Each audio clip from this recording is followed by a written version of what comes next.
क्या आपको भी नाभि के नीचे पेट में दर्द रहता है, सूजन रहती है, कभी कभी निचले अंगों में इचिंग, संपर्क के बाद ब्लीडिंग होना या संपर्क के समय पेन होना, ये कुछ गंभीर लक्षण हैं जो कि संकेत करते हैं कि आपके यूट्रस रिलेटेड आपको कुछ प्रॉब्लम है और इस पे आपको ध्यान देने की ज़रूरत है।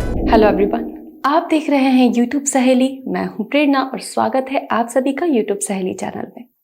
फ्रेंड्स, यूट्रस रिलेटेड प्रॉब्लम्स में कंसीव करना पॉसिबल नहीं होता क्योंकि आपकी प्रेगनेंसी यूट्रस में ही रुकेगी और वहीं पे ग्रो होगी। और अगर यूट्रस ठीक नहीं है, यूट्रस में इंजरी है, कुछ वुंड है, तो आपको उस पर ध्यान देना है, उसको ठीक करना है।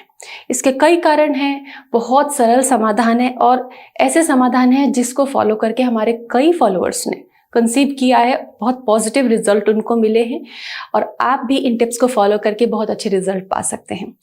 सारे टिप्स को सुनने समझने के लिए वीडियो को पूरा देखें, चैनल को जरूर सब्सक्राइब कर दें, वो जो नोटिफिकेशन की बेल है उसको भी टच कर दें ताकि आपको डेली के अपडेट्स मिलते रहें। अनटाइमली मंथ में कभी भी आपको हल्की फुल्की स्पॉटिंग हो, ब्लीडिंग हो, पेन बना रहे, इचिंग हो, यूरिन करते वक्त काफ़ी पेन हो, जलन हो, यूरिन की फ्रिक्वेंसी ज़्यादा हो कि आप बार बार यूरिन जा रहे हैं और ये सारे लक्षण जो हैं कुछ समय से आपको दिखने लगे हैं, तो ये संकेत करते हैं कि यूट्रस में कुछ इन्फेक्शन है, कुछ घाव है।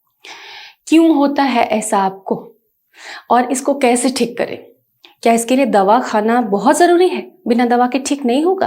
तो इस सारी चीज़ों को हम आगे समझते हैं। सबसे पहले समझते हैं कि रीज़न क्या होते हैं। कई लोगों को एलर्जी होती है कई तरह की और एलर्जी की वजह से उनको ऐसे लक्षण आते हैं और यूट्रस में भी प्रॉब्लम होने लगती है क्योंकि इसमें इम्यूनिटी लो होती है और लो इम्यूनिटी होने पे स्वतः ही सेल्फ इन्फेक्शन हो जाता है आपको, छोटी मोटी लापरवाही भी।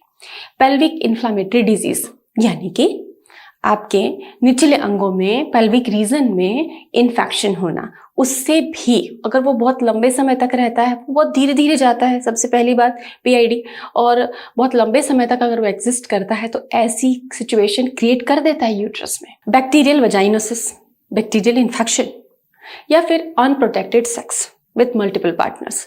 तो इस तरीके से इन कारणों की वजह से ऐसी प्रॉब्लम यूट्रस में होती है और ये इन्फेक्शन है। अगर हम ट्रीटमेंट की बात करें तो एंटीबायोटिक, एंटी फंगल और एंटी माइक्रोबियल के साथ इसमें दी जाती है। कंडीशन टू कंडीशन वेरी करता है कि आपको किस तरीके का इन्फेक्शन है, कितना लंबा है, इस पर भी आपका ट्रीटमेंट डिपेंड करता है। लेकिन मैं आपको बिना मेडिसिन के, होम रेमेडीज से, प्राकृतिक तरीके से अपने शरीर को वापस से ठीक करने के तरीके बताती हूँ। तो इस इन्फेक्शन के लिए मैं आपको क्या तरीका बताऊंगी, आइए वो सुनते हैं। हमारे किचन में ऐसी बहुत सारी चीजें हैं जो एंटी माइक्रोबियल हैं, एंटी फंगल हैं, एंटी बैक्टीरियल हैं। कौन सी? अजवाइन, लौंग, तेज पत्ता, बहुत ही पोटेंट, बहुत ही अमेजिंग हर्ब्स हैं और इनका जो एक्सट्रैक्ट है, इनके अंदर जो तत्व हैं, जो अल्कलॉइड्स हैं, जो ऑयल है, जो कंपाउंड्स हैं, वो बहुत ही इफेक्टिव हैं। फिर उनके असर को कैसे लें, किस तरीके से उनको यूज करें कि आपके ये इन्फेक्शन खत्म हो और गर्भधारण का रास्ता आपका क्लियर हो और आप इजीली कंसीव कर सकें। तो आइए तरीका समझते हैं। सबसे पहली चीज है, एक तो बॉडी के अंदर से, यानी कि बाय फूड, खाने के साथ में आपको कुछ ऐसे तरीके से खाना है कुछ चीज़ों को जिससे कि शरीर के अंदर से इफेक्ट पड़े, उससे आपकी इम्यूनिटी मजबूत होगी, शरीर के अंदर न्यूट्रिशन जाएगा और उन चीज़ों से इन्फेक्शन कमज़ोर पड़ने लग जाएगा। उसके बाद बाहर से भी हम कुछ ट्रीटमेंट करेंगे जिससे कि बहुत आसानी से बिना साइड इफेक्ट के वो इन्फेक्शन आपका खत्म हो जाएगा। लेकिन ये ज़रूर ध्यान रखें कि अगर आपको लक्षण कभी होते हैं तो सबसे पहले तो डॉक्टर से मिलें, जांच करवाएं, कंडीशन सही में समझ में आनी चाहिए। तुक्के पे इलाज नहीं करना है, ये बहुत गलत तरीका होता है और इसकी सलाह मैं कभी नहीं दूंगी। अपनी जांच जरूर कराएं, प्रॉब्लम समझ लें। क्रॉनिक है, बहुत ज़्यादा पुरानी हो गई है प्रॉब्लम, तो थोड़ा मेडिकेशन आप ज़रूर लीजिए क्योंकि अगर उसकी ज़रूरत है तो आपको लेना चाहिए। लेकिन मेडिकेशन के साथ आप अगर डाइट टिप्स फॉलो करते हैं, प्राकृतिक तरीकों से अपने शरीर को संभालते हैं तो इन्फेक्शन भी जल्दी खत्म होगा, दवाओं का असर भी कई गुना बढ़ जाएगा और बहुत जल्दी आप स्वस्थ हो सकते हैं। तो चीज़ों को समझदारी से अप्लाई करना है। आइए समझते हैं कि आपको खाने में कैसे लेना है। तेज पत्ता यूट्रस के लिए वरदान है, इन्फेक्शंस को दूर करने के लिए वरदान है। अजवाइन और लौंग बहुत अमेजिंग है। आप इन तीनों को मिक्स करके, बॉईल करके सिंपली चाय बना सकते हैं। 2 बार एक दिन में मैक्सिमम 2 टाइम्स इस चाय को आप ले सकते हैं। इसमें आप हनी ऐड कर सकते हैं। इसके अलावा अगर आपको चाय पीने का मन नहीं है या आप नहीं ले पा रहे हैं, किसी दिन नहीं ली, तो आंवला और मोरिंगा इम्यूनिटी बढ़ाएगा, न्यूट्रिशन देगा, इन्फेक्शन को कमजोर करेगा धीरे धीरे करके वो।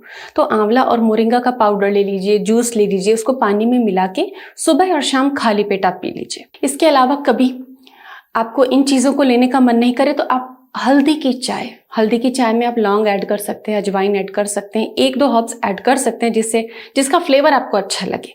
मैं कई सारे कॉम्बिनेशंस आपको बताती हूँ ताकि बहुत सारे लोग हैं, सबकी सुविधा एक ही चीज में जरूरी नहीं है कि हो, तो अलग अलग चीजें हैं जो आपकी सुविधा है, जो आपको पसंद है, जो आपको अवेलेबल है। कई लोग कुछ चीजों के लिए एलर्जिक भी होते हैं, कई लोगों को कोई चीज पी नहीं जाती है, गर्मी कर देती है, नुकसान कर देती है। तो आपके पास कई ऑप्शन देती हूँ जिससे कि उसमें से कोई ना कोई एक चीज तो डेफिनेटली आपको सूट करेगी और आप यूज कर पाएंगे। तो इस तरीके से हल्दी, लौंग, अजवाइन, तेज पत्ता, आंवला, मोरिंगा का पाउडर, जूस आप यूज कर सकते हैं पीने में। इसके अलावा थोड़े खट्टे फल जैसे कि कीवी है, संतरा है, नींबू है, मौसमी है, इनको आप यूज करें। एक चीज इनमें से कोई भी एक चीज आप इस्तेमाल करें जिससे ये शरीर के अंदर कुछ माइक्रो न्यूट्रिएंट्स और विटामिन सी, इम्यूनिटी बिल्ड करने वाली, आपकी प्रतिरक्षा तंत्र को मजबूत करने वाले पोषण आपके शरीर में जाएगा। क्रूसीफेरस सब्जियां, पत्ता गोभी, ब्रोकली, इसके अलावा कैप्सिकम वगैरह आप ले सकते हैं जिससे कि आपकी इम्यूनिटी मजबूत होगी। अब ये तो बात हो गई कि हमें खाना इस तरीके से है, साबुत अनाज भी आप ऐड कर सकते हैं। इस तरीके से आपको खान पान लेना है, लेकिन अब बाहर से क्या करना है? नंबर 1, अजवाइन धुनी। अजवाइन धुनी से बहुत लोगों ने कंसीव किया है। सबकी बहुत पुरानी प्रॉब्लम, दवा लेते थे तब तक ठीक होता था, दवा छोड़ देते थे तो इन्फेक्शन रिपीट होता था। जिस दिन से अजवाइन धुनी लेना चालू की उनको बहुत आराम हुआ और उनका इन्फेक्शन ही बंद हो गया होना और उन्हें सफलतापूर्वक कंसीव किया। तो अजवाइन धुनी बहुत ही पावरफुल है। अजवाइन धुनी पे मेरा वीडियो है, आप उसे जरूर देखें क्योंकि यहाँ पर मैं हर टिप को डिटेल में नहीं समझा सकती। डिस्क्रिप्शन आपको नीचे लिंक में मिलेगा। अजवाइन धुनी के अलावा इन्फेक्शन है तो आप अजवाइन और मेथी, 1 चम्मच अजवाइन, 1 चम्मच मेथी 1 लीटर पानी में आप बॉईल करके छान के अपने बाथरूम में रखें। जब भी आप बाथरूम यूज करें, वॉशरूम यूज करें, उस पानी से लास्ट में वॉश कर लें अपने बॉडी को। इससे इन्फेक्शन कमजोर पड़ेगा, इन्फेक्शन दूर होगा, वो बढ़ेगा नहीं। तनाव मुक्त रहना सबसे ज्यादा जरूरी है क्योंकि जब आप स्ट्रेस में होते हैं आपके हार्मोन पूरी तरह से डिस्टर्ब हो जाते हैं, शरीर कंफ्यूज हो जाता है पूरी तरह से। एक्सरसाइज करें, इससे भी इम्यूनिटी मजबूत होती है। तो इस तरीके से शरीर के अंदर से पोषण देकर और बाहर से ट्रीट करके आप यूट्रस रिलेटेड प्रॉब्लम को, घावों को, इन्फेक्शंस को, PID को, STI को दूर कर सकते हैं। आप सभी अपना ख्याल रखें, स्वस्थ रहें। Bye bye.